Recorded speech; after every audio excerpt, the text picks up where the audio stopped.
Post-apocalypse. A short story by P.J. Leonard. Part 3. Although the sun was high in the sky, Horace felt as though the world grew suddenly dark. He slumped against the railing, feeling a churning in his stomach. He'd failed. A whirring sound and a whoosh of air made him turn around. A car floated up to him, but it looked a little different from the other cars. It was black, and a glowing sign on the roof said, "Taxi." The taxi drew level with Horace, and the door opened up. The driver inside had the same bulbous head as everyone else, but his squinting eyes made his tanned face wrinkle like an old onion. The driver tipped his cap to Horace and tossed the parcel at him. Horace caught it, his eyes still glued on the driver. "Now that's what I call an old-fashioned way to call a taxi," said the onion-headed driver. "Hop in." A staircase that seemed to be made of water flowed from the back seat. Horace felt a wonderful, warm joy rise inside of him, and the world seemed bright again. Not only did he have his parcel back, but he had a great way to get to Campbell Road too. A taxi! Of course! I'd never even thought of that. Horace climbed up the stairs, clambering over the railing, air whistling around his ankles. Don't look down. Don't look down. He nearly jumped into the back of the taxi, and the door closed behind him. "Where to?" said Onionhead. Campbell Road, said Horace. "Sorry, mate, I don't go south of the Fisher." The what? The taxi driver twisted around in his chair and looked Horace up and down with his squinty eyes. "Ah, a tourist. The Fisher. Look down there." Onionhead pointed downwards with a gnarled finger. Horace peeked out of the taxi window and looked down. Far below the streams of cars, the strings of roads, and the specks of pedestrians was the glowing green river. The crack in the ground was so much clearer from up here, striking a winding scar through Widgeworth that they hadn't covered up for some reason. So that's the Fisher. Horace traced the Fisher's route, winding its way back up the hill towards the meteor's impact point. "The closest I can take you is Crankerton Hill," said Onionhead. Horace twisted around. Crankerton Hill? That was on the corner of Campbell Road. He could take it from there, no problem. He eyed the clock on the taxi's dashboard. 10:21 a.m. No time to lose. That's fine, said Horace, sitting back and trying his best to sound casual. Crankerton Hill will do. "You're the boss," said Onionhead. He pulled a lever next to the handbrake, and the taxi fell out of the sky. Horace could barely start screaming before his head smacked on the roof. Stars popped in his eyes. The windows of the surrounding towers zipped by in a blur. What are you Oof! The taxi stopped suddenly, and Horace slammed into the chair so hard that he felt as though his ribcage was going to crush his insides. "Please wear your seatbelt at all times, sir," said Onionhead. Horace's head throbbed. What seatbelt? But the moment he said seatbelt, a strap weaved its way around his chair like a snake, wrapped around his waist, and held him tight. Horace bit his tongue before he could shout at Onionhead about the stupid seatbelt system. It's going to take a while to get used to the future. Horace looked around. The taxi was attached to one of the winding roads. Other taxis and cars that looked less expensive than the floating bubble cars swept smoothly along the roads like rolling marbles. So that's why they still need roads. Not everyone can afford to fly. That makes sense. Not everybody could afford a car in my time. The taxi moved along the road in utter silence. They weaved in and out of the buildings. Horace's stomach squirmed. They were still very high off the ground. He'd never been very good with roller coasters. Onionhead stretched, taking his hands from the steering wheel, but the taxi turned around the sweeping corner without him. "So, where are you from, mate?" said Onionhead.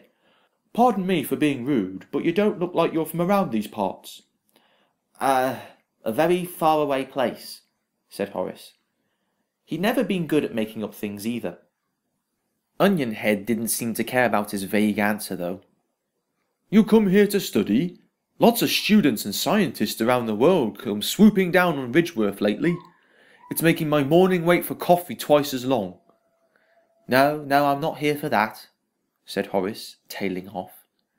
Then, wait, why are people coming here? Is this something to do with a meteor? Oh, Meteor Horace? Onionhead laughed. Of course, that's why anyone comes here, really. It's annoying all the residents, though. The air taxes are going through the roof. We've had to ground all the taxis to the roads. The mayor's being booted out the next election next month, mark my words, mate. Wasn't the meteor a bad thing, though? Said Horace, leaning forward. I mean, it destroyed everything, right? That be true, yeah, said Onionhead. All of Ridgeworth and everything standing up for 100 miles around. Bang! Gone. But to be honest, in the long run, Meteor Horace was a blessing. Really? How?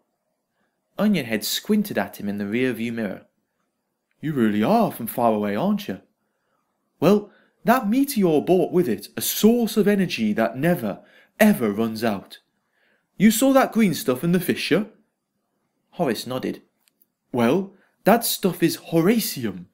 Clean, safe, and duplicates itself faster than we can use it. This taxi, running on Horacium. And all these other cars, the lights and the computers in the buildings around us, the water pipes, the elevators, everything is running on Horacium. It's the reason why Ridgeworth grew back again so quickly. We're the envy of the world with our endless and free energy source. Me, I just think it makes the locals a bit big-headed, really. Horace snorted. You could say that again. They sat in silence for a while. Horace drank in the sights of the new Ridgeworth. So Meteor Horace had actually been a good thing? He'd remember always hearing on the news and reading on the internet about how oil was running out and that prices were always going up and up. So the meteor that had been named after him had wiped out everything he ever knew, but also saved the human race? He wasn't sure how he felt about that. He clutched the parcel tighter. Here we are, Crankerton Hill, said Onionhead, peeling away from the high road and down a steep spiral road towards the ground. The taxi parked up at the edge of the fissure. That'll be £2,000, please. Horace felt as though he'd been slapped. 2,000? I thought you said that energy was free now. Onionhead shrugged. I don't make the prices, mate, sorry. Anyway, like I said, taxes. They get the money from you somehow. Horace pulled out his wallet. Maybe old money was worth more now. He pulled out some coins and notes. Onionhead peered at them in the small light of the taxi. Oh, vintage, he said. Very nice. But I can't accept them. Sorry. Horace sighed. Onionhead's fingers lingered over the little phone icon. If Horace didn't pay up soon, he'd be in trouble. Can I pay by card? By card? What's that? Horace pulled out his credit card. Onionhead's face rounded. Oh, you mean a skin pin? Wow, I've never seen one that wasn't inserted into your hand before. You must be from some really backwards country, mate. Well, let's give it a try. Onionface lifted what looked like a potato peeler from the dashboard and held it over the card. A blue laser scanned over the golden chip, and it bleeped. It worked, said Onionhead. Here you go. Onionhead handed the device to Horace. Horace heaved a sigh of relief, followed by a sinking in his gut. £2,000. Almost all of his savings gone on a single taxi ride. He entered his PIN. A holographic display came up. Account type, legacy. Current balance, £2,804,359. Withdraw 2,000? Yes, no. Horace nearly did a double take on his balance. That was a lot of numbers. Was that a mistake? Or, of course, his interest rate had built up all this money over all of those years. The future had turned him into a millionaire.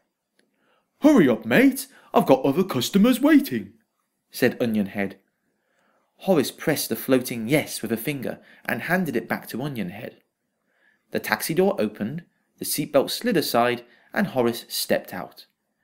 The taxi driver mumbled something about tourists as the taxi floated back into the sky and onto the road high above. Horace pocketed his card and wallet. Now that he thought about it, being a millionaire probably wasn't that much of a big deal here. After all, he'd just paid £2,000 for a taxi. £2 million wouldn't go as far as it would have done in the past. He looked around. Crankerton Hill used to be a row of terraced houses, but now he couldn't see a row of anything, just the gate to a park overlooking the city. When he turned to look at Campbell Road, however, his heart leapt. The road itself was still there, still making that familiar sweeping curve to the right as it sloped downwards. He'd always hated biking down there. But whereas the Campbell Road from the past had been lined with modest, semi-detached houses, now it was flanked by huge towers of pristine white. Trees and bushes hung from the walls, swaying in the wind. Horace made his way down the quiet street.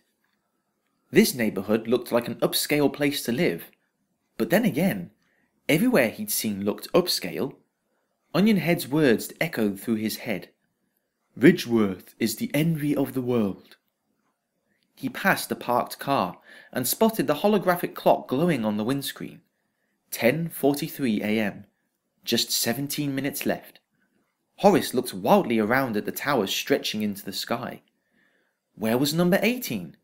Was it the number of the tower or the apartment number? He ran from tower to tower, looking over the numbers on the postboxes, but couldn't find any number 18. There wasn't even a pattern to them. The first tower had numbers 1 to 15 on the postboxes, and yet the next tower didn't continue from 16 but had fancy names for the apartments, like Wisteria Haven or Sunset Sights. 10:52 a.m. He started asking passers-by on the street where number 18 was, who either shrugged at him or ignored him, not wanting to talk to the strange man with the small head. Horace slumped on the curb of the pavement, parcel hanging limp in his fingers. What was he even thinking? Why was he trying to deliver this parcel to this address? Maybe it was all just one huge coincidence, and the date being 2845 just meant nothing. What was he hoping to find? Answers? No kind of delivery could give that. He held the parcel over the edge of a storm drain, and was just about to drop it into the dark sewer below, when something across the street made him stop. Frowning, he stood up. Opposite him was not another vast tower, but a small house. A house that looked just like the kind of houses he'd seen and worked with every day. Parcel still in his hands, he crossed the road. He opened the gate and walked up the garden path. It seemed to go on and on, the house coming towards him slowly, until he finally came to the door. A silvery number 18 was bolted to the front of the door. Hands shaking, Horace lifted the brass knocker and knocked on the door of 18 Campbell Road just as a distant bell tolled in 11 a.m. He'd done it. He delivered on time. His record of perfect delivery still stood. The door opened slowly, and inside was a short man wearing a white lab coat and spectacles. "Special delivery for 18 Campbell Road," said Horace brightly, pulling out one of the many pens from his pocket. "Just sign on the dotted line, please." The man in the coat didn't move. He just stood aghast inside the door, staring up at Horace. "It's you," said the man. "I can't believe it." "I know, on time and everything," said Horace. "You wouldn't believe the trouble I had getting—" No, I mean, it's you," said the man in the coat. "You're the Horace, the one of legends." "What?" "Shh, keep it down." The man looked nervously up and down Campbell Road, then beckoned Horace inside. Inside looked like a normal house, except science equipment was littered all over the place. Racks of test tubes on the mantelpiece, Bunsen burners and beakers on the dining table, and stacks of books and papers piled everywhere. Horace caught sight of one paper in particular on the coffee table. The title was In Search of the Real Horace. "Take a seat, please," said the man in the coat, clearing a bunch of medicine droppers from a chair. Your parcel?" said Horace, awkwardly holding the package at him. Oh, my dear man," said the man in the coat, taking the parcel from Horace's hands and tossing it onto the coffee table. "Forget about the parcel. Didn't you look inside? It's just a bunch of 1001 jokes. No, the real special delivery is you." Horace frowned and looked around to see where the nearest door to run was. The man in the coat saw this and took a step back.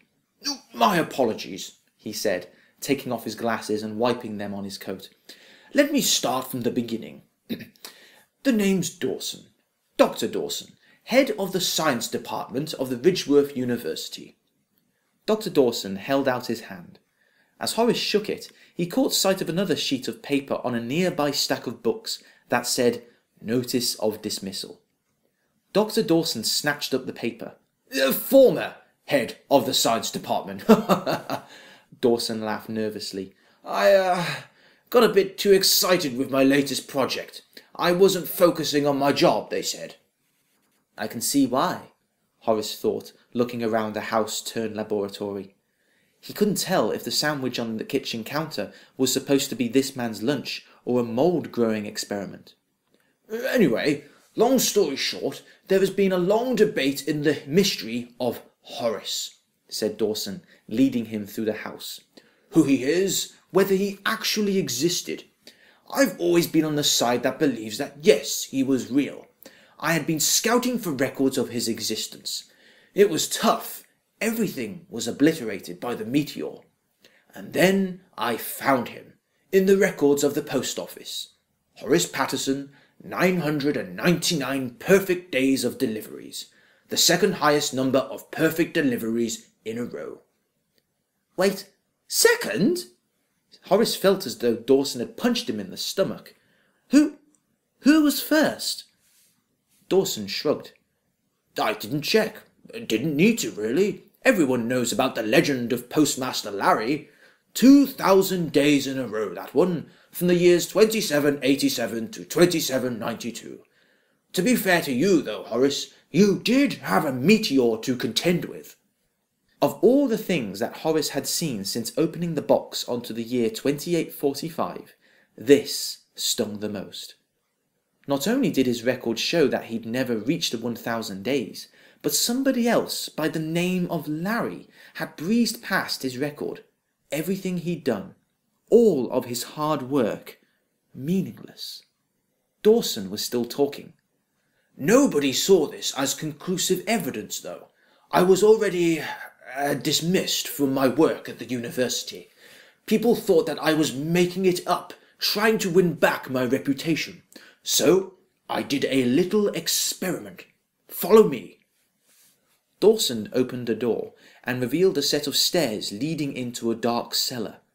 He led Horace downwards. The temperature dropped with each step.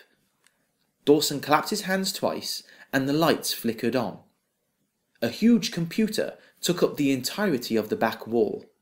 Fans whirred, lights flashed, and screens filled with scrolling text glowed on the blocks of ice in the buckets dotted on the floor, keeping the basement cool. What looked like a projector hung from the ceiling, casting a green square of light on the far wall. "I have found a way to send messages into the past," said Dawson, pointing at one of the screens. "Now, I knew that you were working as a postman. I also knew when and where. So what I did was I sent an order for a book. I had everything set out perfectly.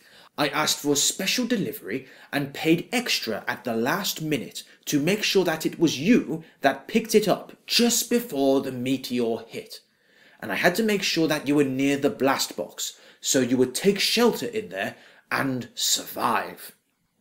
Horace's head pounded. It was so much to take in. "And how did I awake on the exact same day that the parcel was supposed to arrive?" Dawson smiled. I left that to you, Horace. You were the perfect postman. You never missed a delivery. I think you knew exactly when you needed to wake up. I knew I could rely on you to do everything perfectly and on time. And here you are. I only sent for that order a couple of hours ago. And you're right on time. My 1000th perfect delivery, Horace muttered. Not that it matters. I never did get that golden envelope. And Larry beats my record anyway. Yes, you could see it that way, Dawson chuckled. Is there a way back? Dawson rubbed his chin. That too is an experiment. Time travel is a very messy science right now. The answer is, it depends. It depends on what? If the thing time traveling has a connection to the past. You see this mug? Dawson picked up a chipped mug full of coffee rings. I can only send it back as far as the day it was made. Watch. Dawson picked up a remote control and placed the mug on the floor, bathed in the green light of the projector. Dawson stepped aside, clicked the button on the remote, and the green light flashed out and back in faster than he could blink. The mug was gone. Dawson ran a finger along a screen of text. Aha! There, you see? The mug has gone back 8 years, and it's back in the factory it was made in. Horace's eyes burned as he looked at the text. It was all meaningless, but he could make out one number. 2837. 8 years ago. Horace smiled. The basement seemed to grow a little brighter. He took off his postman's jacket. "Try this next," he said, handing it to Dawson. The scientist threw the jacket into the green light and looked at another screen. You see, this is where it gets tricky. This jacket has multiple parts. The zip, the Velcro, the badge, all made at different times. I can only send your jacket back as far as the moment it was made as a complete item. "Well, that's even better," said Horace. "So you can set the specific time and date as well?" "Yes, but it's not accurate," said Dawson, showing the extra controls and dials on the remote. "It can be off by a couple of hours. Here we go." Dawson set the time and date to 6 a.m. on the morning of the day the meteor hit. The light flashed again, and the jacket was gone. For the first time ever, Horace shrugged off the idea of being inaccurate with the time. "And can you send people as well?" Dawson wagged a finger at him. "Now slow down, Horace. You're not going anywhere. I need you here to help me get my job back." Horace frowned. "Well, not just me. The whole world of science could learn so much about you. I mean, life in Ridgeworth is good now, but we lost a lot of knowledge from before the meteor struck. You could teach us so much." "But I just want to go home," Horace mumbled. "Oh, but you are home," said Dawson, smiling widely. "This is still Ridgeworth. And I'm sorry if this sounds rude, but life now is much better than it was back in your time. You must have seen that on the way here. And you'll be a celebrity, Horace. You already are, in a way. The meteor and the energy source are already named after you. You'll have a wonderful life here in the year 2845. And anyway, if you tried to go back, you could mess up everything.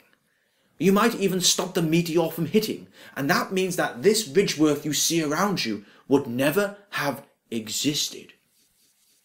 Horace tried his best to keep his voice straight. "Stop the meteor? How?" "Chaos theory," said Dawson simply. "You've heard of how the flap of a butterfly's wings could cause a tornado 100 miles away? Tiny little actions that can cause big things to happen. And this is my theory as to why the meteor hit. You made it happen, Horace. That's why it was named after you." "What?" Horace yelled, making dust sprinkle from the ceiling. Dawson cringed. "Let me explain, Horace. Look, you performed the unthinkable. 999 perfect days of delivery. Somehow, that long period of perfect timing and harmony made a meteor align with the planet." "So me just doing my job properly made a meteor appear, did it?" Horace snapped hotly. "That's how chaos theory works, my friend. said Dawson, his eyes hard and bright behind his glasses. "And that's the thing. If you go back now and do anything differently, even the slightest thing, it could mean that the meteor will never hit. That meteor might have destroyed everything you knew, Horace, but it did a lot of good in the long run. You don't want to jeopardize that now, do you?" Horace felt as though a balloon had been deflated in him. No, I guess not." "Good," said Dawson brightly. "I'll go and make some tea. We have a lot of work ahead of us, Mr. Patterson." He pocketed the remote and disappeared up the stairs. Horace shivered. Without his jacket, he felt much colder. Me? A celebrity? He couldn't begin to think of what that would feel like. But a lot of what Dawson said was true. Life did look good here. But it wasn't his life. Back in his time, he'd had his perfect record, was one day away from the golden envelope, and if Mr. Banks was right, had a bright future ahead of him. That was all gone now. Starting all over again, hundreds of years in the future, it just didn't feel right. And if he went back, it would just happen all over again. He looked blankly at the walls of text. If he went back and kept doing a perfect job, the meteor would still hit. There was never any chance for a life after the meteor for him anyway. Unless... Dawson's words floated through his mind. Do anything differently, even the slightest thing, and it could mean that the meteor will never hit. Horace looked wildly around. Dawson had taken the remote, and there didn't appear to be any spares lying around either. But where there's a remote, there's a manual control as well. Horace looked up at the projector, and sure enough, there were buttons glowing on the dials, and a digital clock of a time and date. But I can't use the manual control and stand in the light at the same time.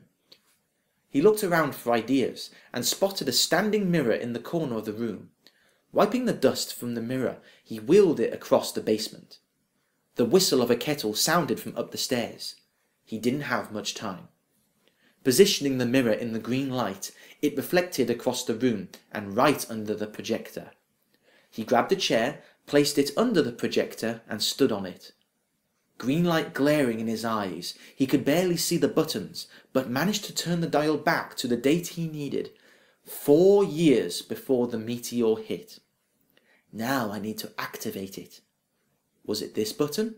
No, that wasn't it. Maybe this button. The light went out. A shadow stretched down the stairs.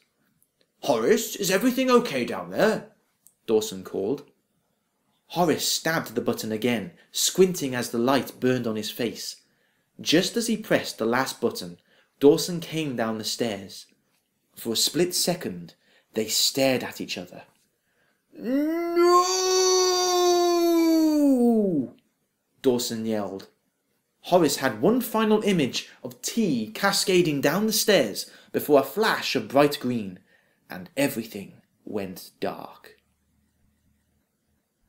Beep, beep, beep. It stayed dark. Where was he? Had it worked? Beep, beep, beep. Something thick and warm wrapped around him. Beep, beep, beep. What was that noise?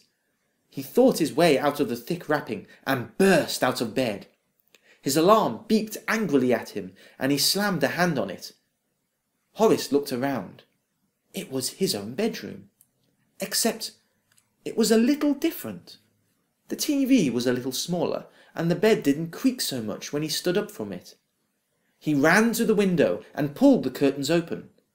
The old street he'd woken up to every day was back, and the old Ridgeworth stood in the distance, the modest flats and office buildings hazy in the morning fog. The new tower that had been the subject of so many complaints in the local newspaper was back under construction, the scaffolding half the height of what the tower would finally be. Could it be? He turned on the TV. Sure enough, the date in the corner of the screen was the exact same day the meteor hit, only 4 years earlier. It had worked. He was back and in the right place and time he needed to be. Horace jumped around the room in his pyjamas and laid back on the bed. He looked at the clock. 9:05 a.m. His interview with the post office was supposed to be in 35 minutes. If he rushed, he could still make it on time. Horace laughed, and after laying in bed for a little while longer, he slowly rose from his bed, climbed into his best suit, and leisurely chewed through his morning egg on toast while watching the news. As he stepped out of the front door and locked it, he checked his watch. 9:35 a.m. He could drive to the interview venue in 5 minutes. Every part of him longed to pull out his car keys from his pocket. Instead, he forced himself to keep walking down his own garden path. For the first time ever, Horace would be late for something. He smiled as he walked down the road towards downtown. He looked up at the meteor-free sky. And that is fine by me. The end.